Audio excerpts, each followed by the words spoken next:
Look down and show some mercy if you can. Look down upon your fellow man.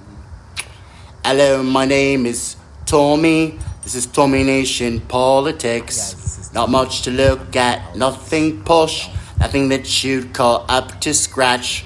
This is the time, the high society. People are robbing us constantly. We live on crumbs of humble piety. People are celebrating this relief. Think we're bold, think we're free. Follow me, follow me. Follow me to the place of cynical, logical, and transparent truth. The truth isn't fun sometimes, guys. Especially when it goes against the narrative. But the truth is,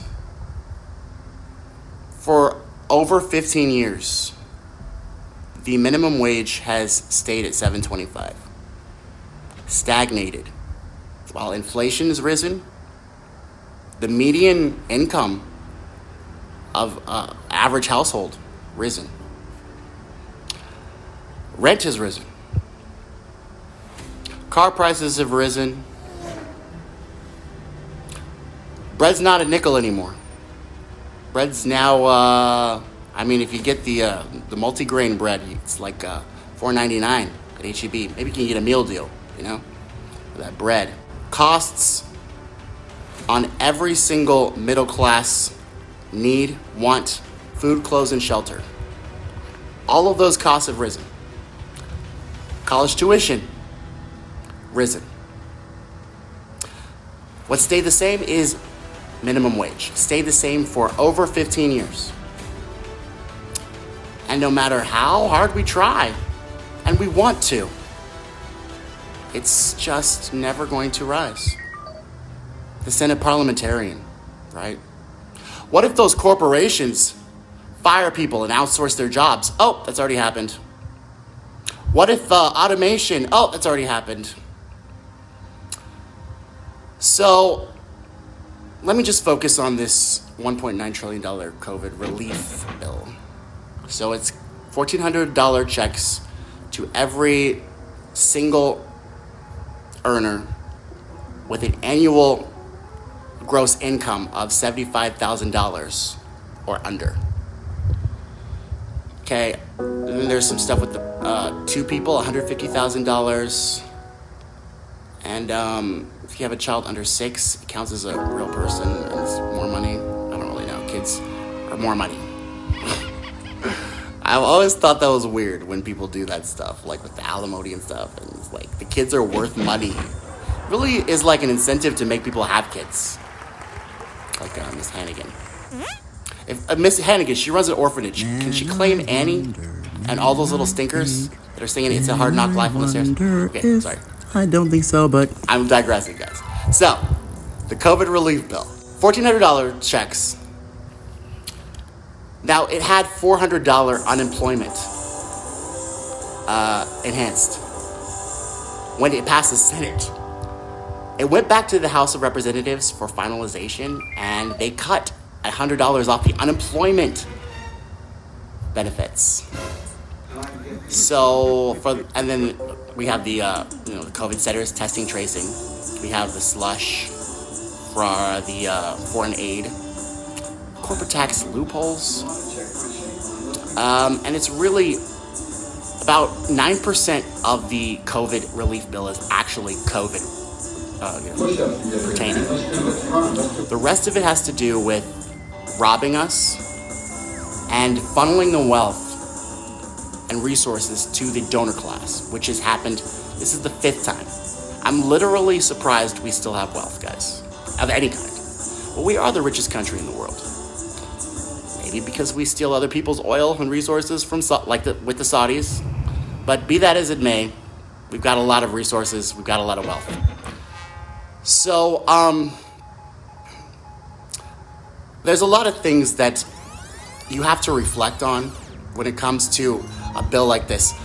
Now, the politics was being played in the Senate. Mitch McConnell said that the Democrats said This was the most progressive piece of legislation. Progressivism is the entire government working by the people, for the people, right? Inalienable rights, life, liberty, and the pursuit of happiness. And also, everyone has an opportunity. Everyone has a chance to succeed. Not just the elites, not just the wealthy, not just the people that are in the higher stations. Progressivism is about everyone having the same amount of opportunity and then seeing what comes out of that. The Democrats take identity politics to make it look like they are wanting to give everyone opportunity, when in reality, they are shielding themselves from criticism with a black vice president while they extract the wealth and resources from the labor class and funnel the wealth to their donors. I don't even know why the Democrats put the minimum wage in this bill in the first place. It was kind of weird. All the Democrats had to do to keep a supermajority for these 4 years would have been to pass the minimum wage, and it would have been to have those $2,000 checks go out the door day one, like you promised. You didn't do either of these things, Democrats.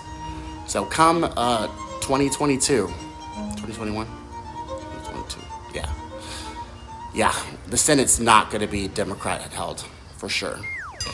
In fact, depending on how long Joe Biden lives, these neoliberal policies that he's orchestrating with his blacks, gays, and women, bombing Syria with Gina Haspel, the CEO of Raytheon. He's doing some amazing stuff, but it's very diverse. If he proceeds to keep on continuing the neoliberal policies, there will be a Republican president in the next 4 years. Not then after. So see, guys, you were telling me, you're making, don't talk about Joe Biden like that. You're gonna have another Trump here. No, Joe Biden is going to ensure another Trump. It's probably not gonna be this Trump that was funny, super loud, and super hilarious, bro. I like this Trump. He was hilarious, bro. Got on Twitter and asked for a stimulus because Nancy Pelosi didn't give a shit. The next Trump is gonna be somebody like Stephen Miller, Steve Mnuchin. Someone who's a bookworm and knows how to be corrupt as hell and doesn't tweet a lot. He's gonna have the conventional wisdom and the social norms. He's gonna be doing all kinds of nefarious bullshit right under the radar. Just like a Democrat. If anything, after being impeached twice, the Republicans should learn is these conventional wisdoms and social norms keep you under the radar. Even though you could rob the American people, even though you can keep their wages low, even though you can keep their jobs closed, even though you can keep infringing on their rights, as long as you have the social norms and the conventional wisdom, and you don't fucking tell people to inject, whatever chlorine in your blood, or you're not tweeting all the time, eating McDonald's. As long as you're not doing that shit, you could be literally as demonstratively horrible to the middle class as you want to be, because that's presidential. Why are you? The office of president is supposed to be respected because out of that office we were supposed to have the head of state. But don't forget, guys, the head of state was someone who we hire and fire and elect at the end of the day, as is the Congress. You're all public servants. Everybody is celebrating this COVID relief bill. They're saying it's progressive. It's not progressive. They're saying this legislation is showering money. It's not showering money. It's $1,400, no minimum wage, $300 enhanced unemployment benefits. And it's building, testing centers, tracing centers. It's going to be a huge COVID museum is going to go out. So it's just another piece of legislation that the Democrats would pass. It's not that impressive, but it's not nothing. I will say it's not nothing. $1,400 is needed. But like I keep trying to tell you guys, the reason why they don't want to give you a UBI, Universal Basic Income, $2,000 a month, which is what every country is getting besides us. Canada's getting a $2,000 a month UBI. I think even Mexico. Literally, they don't want to give us that money. And not only do they want to not give us the money because of the deficit, no, not because of the deficit, guys. It's because our politicians work hand in hand with the banks, the military-industrial complex, and Wall Street. They want you to not pay your bills, so they can foreclose on your houses. They want to repossess your houses, and they want to sell them to the banks or your creditors, which is Wall Street. They were really pissed off about your little Wall Street Reddit stuff. Everything that you see, everything in front of you, everything that your eyes can comprehend, it's not yours. It belongs to Wall Street. It belongs to the banks. It belongs to the military-industrial complex. It's not yours. You think this was yours? No, it's not. So that's what they want to prove to you. They took a lot of people's houses in 2008 with the bank bailouts. Like literally, the Wall Street people were betting on mortgages that they weren't even supposed to be like giving to people. What happened was people lose their houses, and Wall Street literally got richer while taking people's houses. Steve Mnuchin became the Treasury Secretary after Kamala Harris didn't want to, press charges because she really likes black people smoking marijuana in prison. Oh, I'm speaking, Mr. Vice President. We really like ourselves some Treasury Secretaries and Fed chairs. Black people with marijuanas? Oh, it's hilarious. I'm speaking. I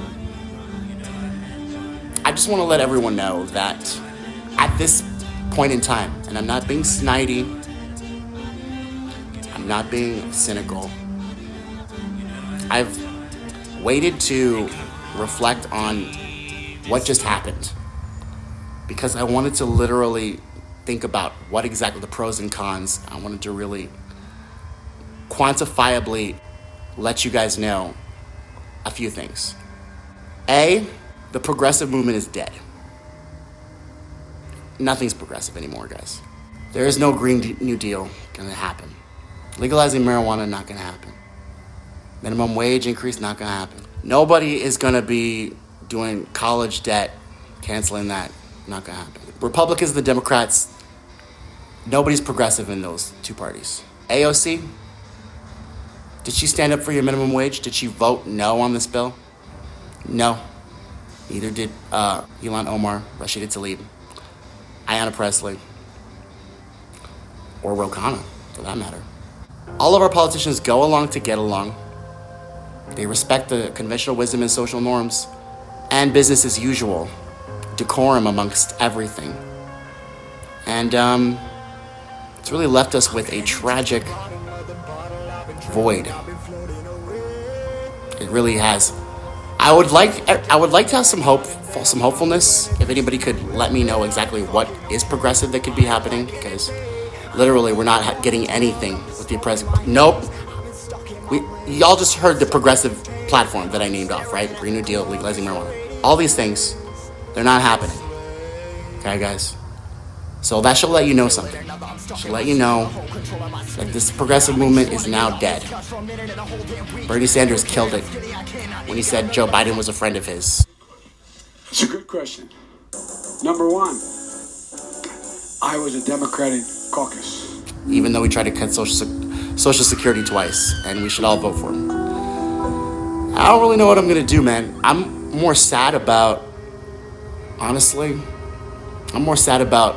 the movement, which was a great movement. They're just focused on, that's what I loved about Bernie Sanders. He just focused on the issues that matter to the American people.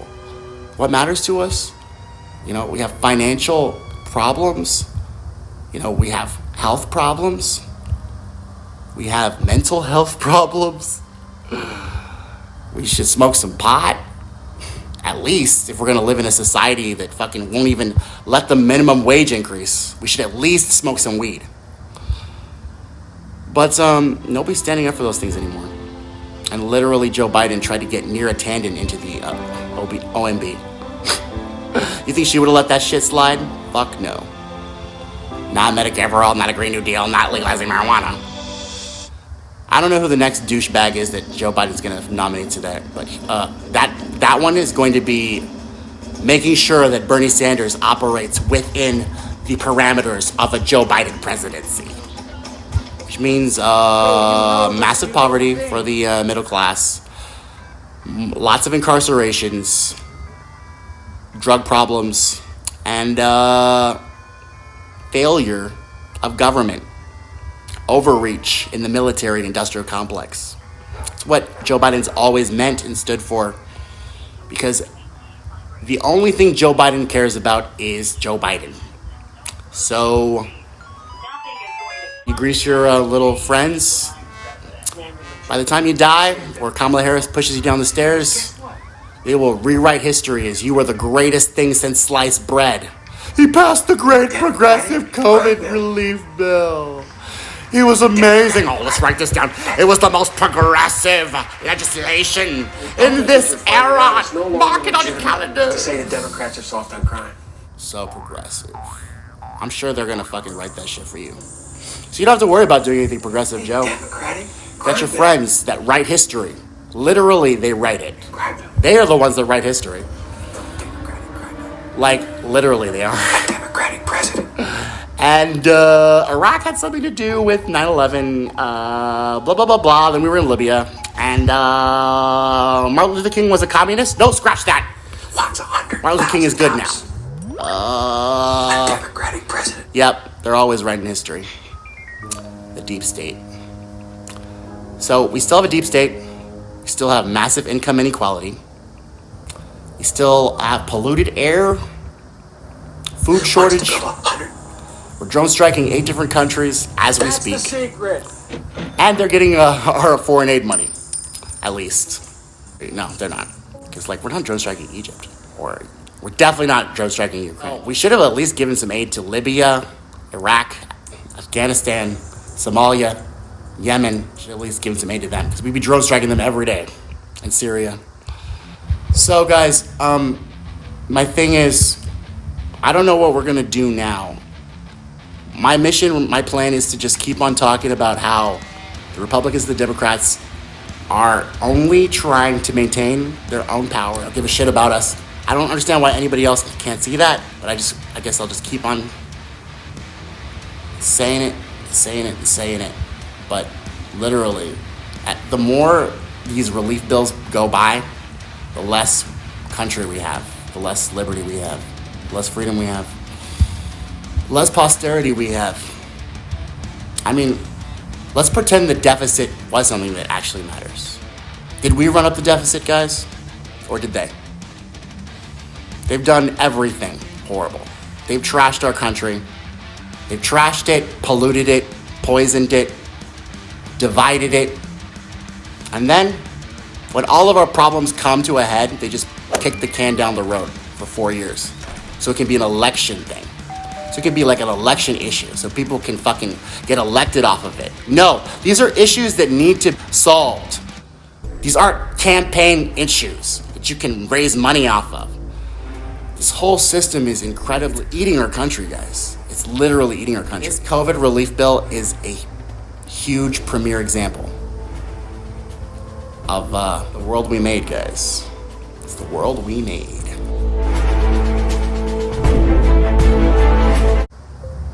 You'll never know where you're going if you're Stop. or if you're flowing. Does the river keep on flowing? Am I staying or am I knowing? So that's me. I'm always thinking about a song. Just so y'all know. But I'm not insane, okay? I'm definitely not racist. You know the thing. Look, buddy. Alright, guys. Well, y'all have a good weekend. And let's just hope the checks go out fast and it saves at least some people from some dire consequences, which could be happening at the end of this month. And there you have it, ladies and gentlemen. I guess trust in God. Be responsible. Responsibility. The only thing we can trust is God. Jesus, take the wheel, guys. The 5th time, the 5th robbery of the treasury. Don't forget to think responsibly. Thanks for joining us today. Tommy Nation Politics.